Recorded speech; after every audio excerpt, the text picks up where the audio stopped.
എങ്ങനെയാണ് ഇടതുപക്ഷ ജനാധിപത്യ മുന്നണി ഈ ഒരു തെരഞ്ഞെടുപ്പിനെ അഭിമുഖീകരിക്കാൻ പോകുന്നത്? ഇടതുപക്ഷ ജനാധിപത്യ മുന്നണിക്ക് വയനാട് ജില്ലയിൽ ചരിത്ര വിജയമാണ് ഉണ്ടാകാൻ വേണ്ടി പോകുന്നത്. എല്ലാവിധത്തിലുള്ള തയ്യാറെടുപ്പുകളും ഇടതുപക്ഷ ജനാധിപത്യ മുന്നണിയുടെ ഭാഗമായി നടത്തി കഴിഞ്ഞു. സ്ഥാനാർത്ഥി സീറ്റ് വിഭജനം പൂർത്തിയായി, സ്ഥാനാർത്ഥി നിർണയം പൂർത്തിയായി. സ്ഥാനാർത്ഥികളിപ്പോൾ വീടുകൾ കയറിക്കൊണ്ടുള്ള പ്രവർത്തനങ്ങൾ ആരംഭിച്ചു കഴിഞ്ഞു. കൺവെൻഷനുകൾ ആരംഭിച്ചിരിക്കുകയാണ്. പഞ്ചായത്ത് തല കൺവെൻഷനുകൾ നടന്നു വരികയാണ്. 2 ദിവസം കൊണ്ട് അതെല്ലാം പൂർത്തീകരിക്കും. ആ നിലയിൽ കൃത്യമായി സംഘടനാ പ്രവർത്തനമെല്ലാം ഇതിൻ്റെ ഭാഗമായി തന്നെ നടക്കുന്നു.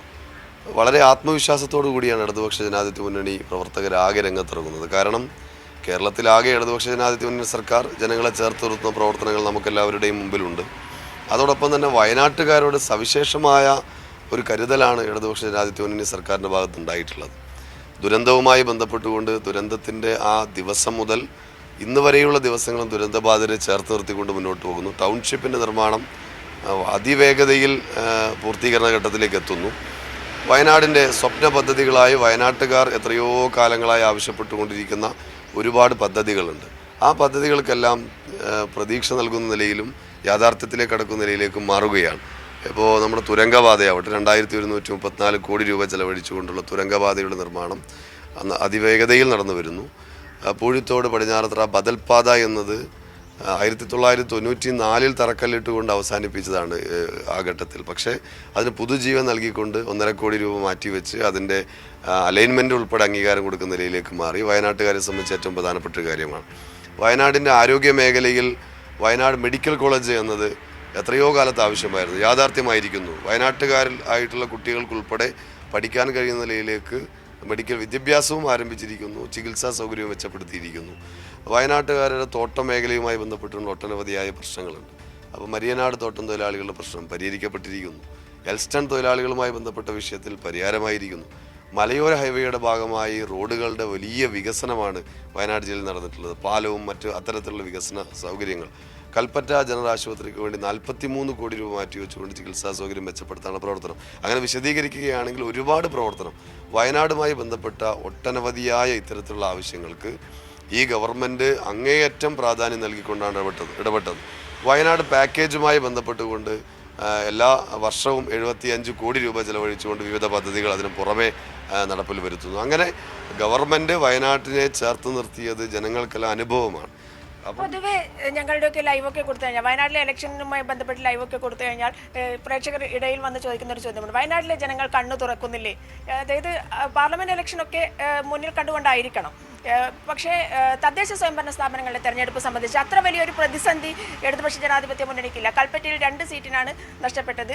ജില്ലാ പഞ്ചായത്ത് കഴിഞ്ഞ വർഷം ഒരു നെക്കിന് അതായത് നറുക്കെടുപ്പിലൂടെയാണ് അവർക്ക് കിട്ടിയത്. അത്തരത്തിൽ ഇടതുപക്ഷ ജനാധിപത്യ മുന്നണിക്ക് പ്രതീക്ഷകളുണ്ട് ഈ തദ്ദേശ സ്വയംഭരണ തെരഞ്ഞെടുപ്പിലും. തീർച്ചയായിട്ടും. അതായത് പാർലമെന്റ് തെരഞ്ഞെടുപ്പിൻ്റെ ഒരു വോട്ടിംഗ് പാറ്റേണോ ഒരു രാഷ്ട്രീയ സാഹചര്യമോ അല്ല ത്രിതല പഞ്ചായത്ത് തെരഞ്ഞെടുപ്പ്. ഇവിടെയുള്ള പ്രധാനപ്പെട്ട ഒരു പ്രതീക്ഷ എന്ന് പറയുന്നത്, ഒന്ന്, ഞാൻ നേരത്തെ സൂചിപ്പിച്ചതുപോലെ ഗവൺമെൻറ് ചെയ്തിട്ടുള്ള പ്രവർത്തനങ്ങളുമായി ബന്ധപ്പെട്ടുകൊണ്ട് വയനാട്ടുകാർ അതിനെ സംബന്ധിച്ച് വളരെ പ്രതീക്ഷയിലും വളരെ സന്തോഷത്തിലുമാണ്. മറ്റൊരു കാര്യം, ഇവിടെ ഇപ്പോൾ UDFൻ്റെ ഗ്രാമപഞ്ചായത്തുകളാണ് ഭൂരിപക്ഷമുള്ളത്. ആ ഭൂരിപക്ഷമുള്ള ഗ്രാമപഞ്ചായത്തുകളിൽ യഥാർത്ഥത്തിൽ സംസ്ഥാന ഗവൺമെൻറ് നടപ്പിലാക്കുന്ന പല പദ്ധതികളും നടപ്പിലാക്കാതെ ജനങ്ങൾക്ക് ലഭിക്കേണ്ട പല കാര്യങ്ങളും ലഭിക്കാതിരിക്കുന്ന നിലയാണ് ഉണ്ടായിട്ടുള്ളത്. അത് UDFൻ്റെ ഭരണസമിതികളുടെ പരാജയം ജനങ്ങൾക്കിടയിലുണ്ട്. ഇപ്പം കോൺഗ്രസുമായി ബന്ധപ്പെട്ടുകൊണ്ട് ഇപ്പം പൂതാടി ഗ്രാമപഞ്ചായത്ത് എടുത്താൽ, പൂതാടി ഗ്രാമപഞ്ചായത്തിൽ കോൺഗ്രസിൻ്റെ 2 മെമ്പർമാർ രാജിവെച്ചിരിക്കുന്നു. കോൺഗ്രസിലെ അധികാര വടംവലിയുടെയും അതുപോലെ തന്നെ കോൺഗ്രസ് ജനങ്ങൾക്ക് വേണ്ടി ഒന്നും ചെയ്തില്ല എന്ന് പറഞ്ഞുകൊണ്ട് രാജിവെക്കുന്നത് കോൺഗ്രസിൻ്റെ പഞ്ചായത്ത് മെമ്പർമാർ തന്നെയാണ്. അവരിടയിൽ പോലും പ്രതിഷേധം ഉയർന്നു വരികയാണ്. അപ്പം ഇതെല്ലാം ജനങ്ങൾക്കിടയിലുണ്ട്. അപ്പം അത്തരം കാര്യങ്ങളുണ്ട്. നേരത്തെ നിങ്ങൾ സൂചിപ്പിച്ചതുപോലെ ജില്ലാ പഞ്ചായത്തെല്ലാം കഴിഞ്ഞ തവണ നറുക്കെടുപ്പിലാണ് പോയത്. അപ്പം വലിയ പ്രാധാന്യത്തോടു കൂടി ജില്ലാ പഞ്ചായത്ത് ഇത്തവണ ഭരണം പിടിക്കാൻ ആവശ്യമായ പ്രവർത്തനങ്ങൾ നേരത്തെ മുതൽ ഞങ്ങൾ നടത്തി വരുന്നുണ്ട്. അതിനാവശ്യമായ നല്ല സ്ഥാനാർത്ഥികൾ ഉൾപ്പെടെയുള്ള കാര്യങ്ങൾ വെച്ചുകൊണ്ടുള്ള പ്രവർത്തനങ്ങൾ ആരംഭിച്ചു കഴിഞ്ഞിട്ടുണ്ട്. നാളെ ജില്ലാ പഞ്ചായത്ത് സ്ഥാനാർത്ഥികളെ പ്രഖ്യാപിക്കും. LDFൻ്റെ ആകെ മുഴുവൻ സ്ഥാനാർത്ഥികളെയും നാളെ പ്രഖ്യാപിക്കുകയാണ്. മുനിസിപ്പാലിറ്റികൾ എടുത്താൽ ചെറിയ സീറ്റുകൾക്കാണ് കഴിഞ്ഞ വർഷം 2 മുനിസിപ്പാലിറ്റികൾ നഷ്ടപ്പെട്ടത്. ഒരു മുനിസിപ്പാലിറ്റി ഇടതുപക്ഷം ഭരിക്കുകയാണ്. എന്നാൽ 2 മുനിസിപ്പാലിറ്റി ചെറിയ സീറ്റുകൾക്കാണ് നഷ്ടപ്പെട്ടത്, കൽപ്പറ്റയും മാനന്തവാടിയും. ബത്തേരിയിൽ ഇപ്പോൾ ഭരണമുണ്ട്, ഭരണം നിലനിർത്തും. കൽപ്പറ്റയും അതുപോലെ തന്നെ മാനന്തവാടിയിലും ഇത്തവണ ഭരണം പിടിക്കും. അതിനാവശ്യം ശരിയാണ്, ഏറ്റവും മികച്ച മുനിസിപ്പാലിറ്റി. അതെ, സംസ്ഥാന തലത്തിൽ തന്നെ ശ്രദ്ധേയമായ പ്രവർത്തനങ്ങൾ നടത്തിയ മുനിസിപ്പാലിറ്റിയാണ് ബത്തേരി നഗരസഭ. പിന്നെ രാജ്യത്തെ വിവിധ ഭാഗങ്ങളിൽ വന്ന് ഒരു നഗരസഭയുടെ വൃത്തിയെക്കുറിച്ച് ഉൾപ്പെടെ പഠിക്കുന്ന നിലയിലേക്ക് വരെ മാറിയതാണ്. അപ്പോൾ അത്തരത്തിൽ അവിടെ വലിയ ഭൂരിപക്ഷത്തിൽ കഴിഞ്ഞ വർഷത്തേക്കാൾ ഭൂരിപക്ഷത്തോടു കൂടിയുള്ള വിജയമുണ്ടാകും. അതുപോലെ തന്നെ ഈ 2 മുനിസിപ്പാലിറ്റി വിജയിക്കും. ജില്ലാ പഞ്ചായത്തും ഇത്തവണ നിർബന്ധമായും വിജയിക്കാൻ ആവശ്യമായ പ്രവർത്തനം നടത്തും. ഉജ്ജ്വല വിജയം ജില്ലാ പഞ്ചായത്തിൽ നേടും.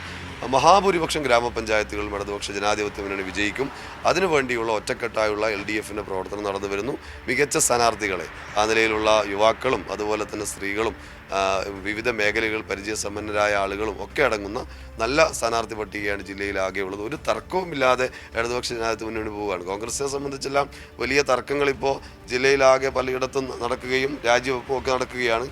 BJPയിലും അതുപോലെയുള്ള പഠനപ്പടക്കങ്ങളെല്ലാം പുറത്തു വന്നുകൊണ്ടിരിക്കുന്നത്. ഇടതുപക്ഷ ജനാധിപത്യ മുന്നണി കൃത്യമായ രാഷ്ട്രീയം മുന്നോട്ട് വെച്ചുകൊണ്ട് ഗവൺമെൻറ് ചെയ്ത കാര്യങ്ങൾ പ്രചരിപ്പിച്ചുകൊണ്ടും UDFിൻ്റെ ഗ്രാമപഞ്ചായത്തുകളെല്ലാം നടപ്പിലാക്കേണ്ടിയിരുന്ന പദ്ധതികൾ നടപ്പിലാക്കാത്തത് ചൂണ്ടിക്കാണിച്ചുകൊണ്ടും അവരുടെ ഭരണപരാജയം ചൂണ്ടിക്കാണിച്ചുകൊണ്ടുള്ള പ്രവർത്തനങ്ങൾ സംഘടിപ്പിക്കും. 13-ാം തീയതി തെരഞ്ഞെടുപ്പ് ഫലം വരുമ്പോൾ ചരിത്ര വിജയം നേടുന്ന നിലയായിരിക്കും വയനാട് ജില്ലയിലുണ്ടാകും. തീർച്ചയായിട്ടും വികസനം സംസ്ഥാന ഗവൺമെൻറ് മുന്നോട്ട് വെച്ചിട്ടുള്ള വികസനം ചൂണ്ടിക്കാണിച്ചുകൊണ്ടാണ്. അത് വളരെ ആത്മാഭിമാനത്തോടെ പറയാൻ കഴിയുന്ന ഒട്ടനവധിയായ പ്രവർത്തനമുണ്ട് എന്ന വലിയ ആത്മവിശ്വാസമാണ്. ഇപ്പം LDFിൻ്റെ തെരഞ്ഞെടുപ്പ് കൺവെൻഷൻ നടക്കുമ്പോൾ അത്രയേറെ ആളുകളാണ് ഇതിൻ്റെ ഭാഗമായി ചേരുന്നത്. അതിന് കാരണം വയനാടിനെ ഇടതുപക്ഷം ചേർത്ത് നിർത്തുന്നു എന്നതുകൊണ്ടാണ്. ഇടതുപക്ഷത്തെ അതുകൊണ്ട് തന്നെ വയനാട് ചേർത്ത് നിർത്തും. ഓക്കെ, താങ്ക് യു റഫീഖ്, ഈ ഒരു തിരക്കിനിടയിൽ ഞങ്ങൾക്കിടയിൽ പങ്കുവച്ചത്.